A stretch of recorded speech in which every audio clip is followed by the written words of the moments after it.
নদিয়ার আড়ংঘাটার যুগল কিশোর মন্দির, যেখানে শ্রীকৃষ্ণের কিশোর রূপের পুজো করা হয়।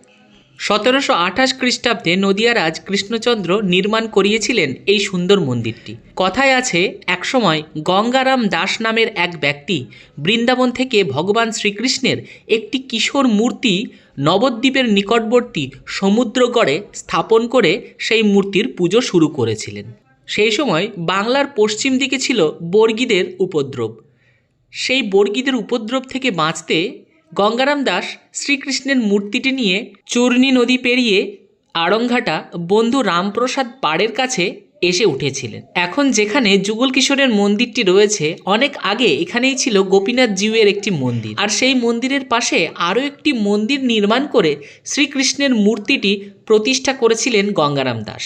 শুরুতে সেই মন্দিরে শুধুমাত্র শ্রীকৃষ্ণের পুজো করা হতো, কিন্তু কৃষ্ণনগরের রাজা কৃষ্ণচন্দ্র স্বপ্নাদেশ পেয়ে রাজবাড়ির ভেতরে মাটি খুঁড়ে শ্রী রাধিকার একটি অষ্টধাতুর মূর্তি উদ্ধার করেছিলেন। পরবর্তীতে সেই মূর্তিটিকে শ্রীকৃষ্ণের কিশোর মূর্তির বাঁ পাশে প্রতিষ্ঠা করা হয়েছিল, আর সেই সময় থেকেই এই দুই মূর্তি যুগল কিশোর নামে পরিচিত।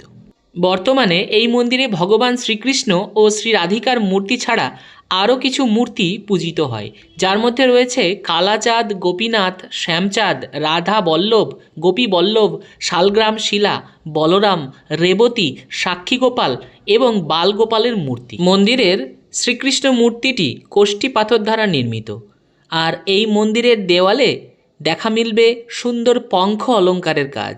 রয়েছে পাঁচটি খিলান।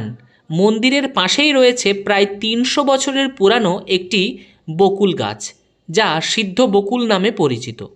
মন্দিরের পিছন দিকে রয়েছে গোশালা, অনেকগুলি গরু রয়েছে সেখানে। আমরা এরপর চলে গেলাম মন্দিরের পিছন দিকে।